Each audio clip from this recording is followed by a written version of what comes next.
Hello. नमस्ते। कैसे आप सब। आज की हमारी कहानी है पति के साथ मूवी। चलिए दोस्तों कहानी शुरू करते हैं।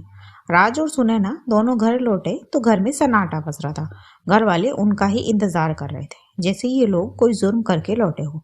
खैर आते ही राज की माताजी प्रभाजी बोली, आ गए तुम दोनों, शर्म नहीं आती तुमको? और राज तुझे कोई शर्म वरम है कि नहीं? मुझसे पूछा भी नहीं और बीवी को फिल्म दिखाने ले गया। अरे हम तो नहीं गए कभी फिल्म देखने। दरअसल राज और सुनैना की नई नई शादी हुई है। राज की फैमिली में उसके मम्मी पापा प्रभाजी और प्रशांत जी और उसका एक बड़ा भाई अविनाश और उसकी पत्नी रीना है।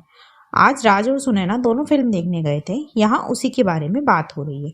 फिर रीना भी आग में घी डालते हुए बोली, मम्मी जी देवर जी तो अभी से ही गुलामी करने लगे अपनी बीवी की। कभी हमारे पति की तो हिम्मत नहीं पड़ी हमको मूवी दिखाने की, और इनको देखो। राज कुछ बोलता उससे पहले ही सुनैना बोली, मम्मी जी ऐसा क्या हो गया जो आप लोग बात का बतंगड़ बना रहे हो? एक मूवी तो देखने गए थे, हम कोई गुनाह थोड़ी कर दिया। फिर प्रभाजी बोली, तुम तो बोलो ही मत, मेरे बेटे को तुमने ही भड़काया, वरना ये ऐसा नहीं कर सकता। बड़े छोटे की कोई इज्जत है भी या नहीं? एक तो गलती करती हो और माफी मांगने के बजाय जबान लड़ाई रही हो।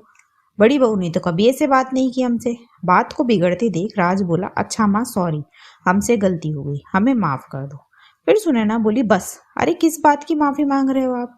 फिल्म देखने की। क्यों मम्मी जी, क्यों माफी मांगे हम, बताइए क्यों?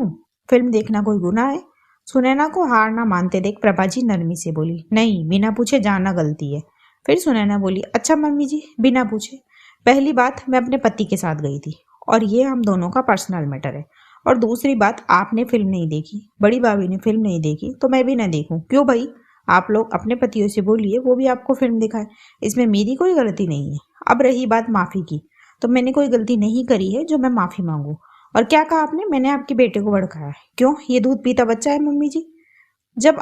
मम्मी जी जब आपको बेटे के साथ बहू का बैठना पसंद ही नहीं था तो शादी नहीं करनी चाहिए थी, अपने बेटे की कुंवारा ही रखती। तब प्रभाजी राज से बोली, सुन रहा है ना तू, तेरी बीवी किस तरह से बात कर रही है मुझसे, और तू चुपचाप सुन रहा है? अरे अविनाश होता तो अब तक हाथ पैर तोड़ देता इसका। ये सुनकर सुनैना को गुस्सा आ गया। वो कुछ बोलती पर राज ने उसे चुप रहने का इशारा किया और बोला, प्लीज माँ, वो क्या गलत कह रही है और क्यों मारूं मैं अपनी बीवी को? माँ आज कह दिया, आज के बाद ऐसा कभी सोचना भी मत। और बड़े भैया की तो रहने ही दो, वो भाभी को मारते हैं तो भाभी कौन सा उनकी इज्जत करती है? ये दोनों कब शांति से रहे बताइए? फिर रीना भावुक होकर बोली, देवर जी हम दोनों शांति से रहते कैसे? आपकी माँ ने रहने ही नहीं दिया। हमारी लड़ाई आपकी माँ ही तो करवाती है, पर गलती इनकी नहीं है, मेरे पति की है।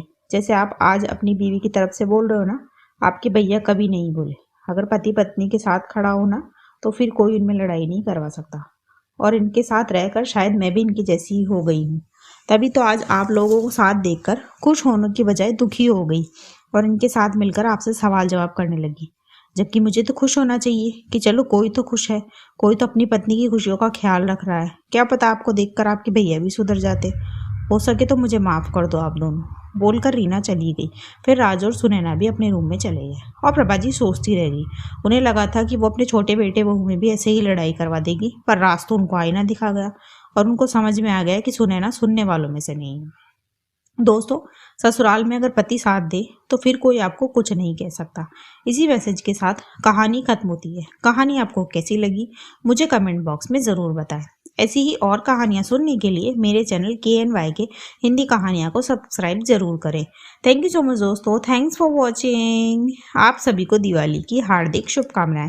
Happy Diwali. Thank you so much दोस्तों।